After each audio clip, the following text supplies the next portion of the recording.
Hey everybody, and welcome back into the T26 channel where we talk about all things related to the US men's national team. And welcome back to our Team of the Week series where we review how our projected starting 11 played over the weekend and start to get a good feel of how they're going to look in the US men's national team camp and track their performances towards the World Cup. As always, before we kick off, don't forget to hit like and subscribe so you don't miss anything leading into the 2026 World Cup. June is getting closer and closer by the day, and it's more important now than ever that we stay up to date and really start to generate that momentum and excitement leading into the World Cup. As always, we're going to kick off with our goalkeeper, and over the weekend, Matt Freese of New York City FC played the full 90 minutes in a 3-2 loss against Inter Miami. In this match, he had 5 saves where 4 of them came from inside the box. Unfortunately, this wasn't enough as he gave up 3 goals and he didn't look all that great on Messi's long-range free kick that beat him after a deflection. It wasn't the most significant deflection, and I would have expected Freese to do better here. I'm hoping that coming into the U.S. men's national team camp and remembering that he's our number 1 for the national team is something that's going to boost and reset his confidence going into June. Moving forward and going into our projected back line, we're going to start with Tim Ream of Charlotte FC. Ream went the full 90 minutes in a massive 6-1 win over the New York Red Bulls. He had 5 clearances, 2 interceptions, and completed 91% of his passes. His quality on the ball continues to show as he's completed 9 of 12 long balls as well. The only goal that his side gave up was from a spilt cross, and Ream and company had to scramble in the box. Not his fault at all. I just hope that his pace doesn't completely leave him by the World Cup. This upcoming window will be a big test for him against some high-quality competition in Belgium and Portugal.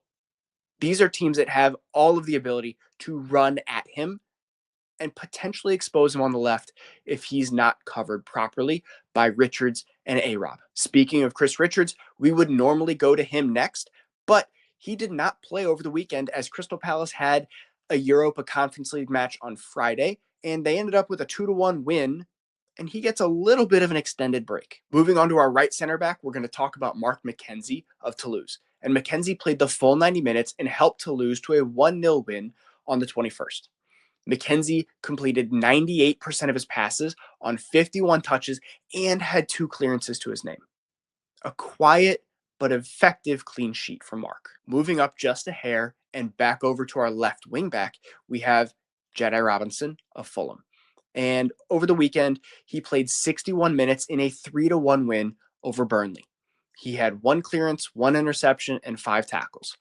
Offensively, he had 52 touches and completed 79% of his passes, going 1 for 7 on his crosses. We need to see more of the 2024-2025 version of Jedi, who was pumping in quality crosses instead of just slashing them in the box like he was in 2022 for Greg Berhalter. And now let's move over to our right wing back. And with Serginho Dest out, we're going to continue to take a look at Tim Weah. Weah went the full 90 for Marseille in a 2-1 loss to Lille. He had 61 touches and completed 94% of his passes this match with 3 of 5 accurate long balls and 1 accurate cross. I'm excited to see him get an extended opportunity at that right wing back role this weekend with the U.S. men's national team. I'm really hopeful that Pochettino plays him here and doesn't continue to look at him as only a pure winger. Moving forward into our dual pivot sixes, we're going to look at Tyler Adams of Bournemouth and Tanner Tessmann from Olympique Lyon. And Tyler Adams remains sidelined on the bench for Bournemouth, but he should be back in action right after the international window. His partner, Tanner Tessmann, only played 14 minutes for Olympique Lyon in a 2-1 loss to Fuller and Balogun's Monaco. Tessmann was subbed on in the 85th minute and had 12 touches and completed 9 of 9 passes. He's been a little shaky as of late and in and out of Lyon's lineup, even featuring as a center back here and there. Hopefully, Tessmann uses this window as a good reset to finish the season strong. Moving up into our dual 10s, we're going to start on the right-hand side and look at Weston Mckennie of Juventus. And Weston played the full 90 minutes in a 1-1 draw against Sassuolo. This was another performance that Juve wants to look past. Juventus has dropped a lot of unnecessary points this season, and their outlook could and should be much more positive than it is right now. In his 90 minutes, Weston had 52 touches, completed 25 of 33 passes, 2 crosses, and had 1 accurate long ball. This was not his best performance, but as Mauricio Pochettino said, Juventus is basically Weston McKennie and 10 other players right now. That is just about as high a praise as you can get. I'm so excited to see how Poch is going to use Weston in this camp.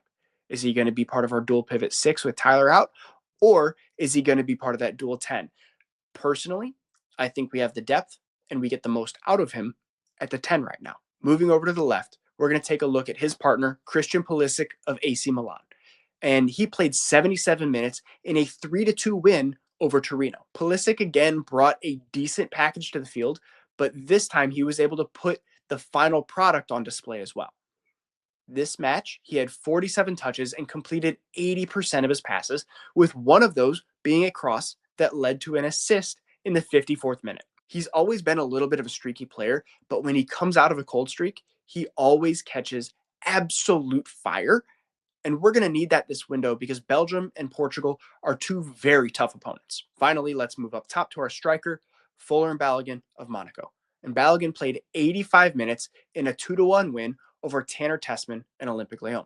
Flo had 5 total shots with 2 on target, and while he wasn't perfect, missing a chance around the 80th minute, he did bury a penalty kick to get on the score sheet for his 7th consecutive game. He's still a bit wasteful, but he continues to have great movement on and off the ball, and he's putting himself in good positions. That's the sign of a good striker. Sometimes the ball doesn't bounce your way. Hopefully that luck starts to turn around and we see him start to bag multiple goals a game. All right, guys, that's everything I've got for you today. That's how our players performed over the weekend before coming into the U.S. men's national team camp. Stay tuned for a lot more this week as we are going to preview and do a post-game analysis of each match against Portugal and Belgium. Thanks for watching, and I'll see you next time.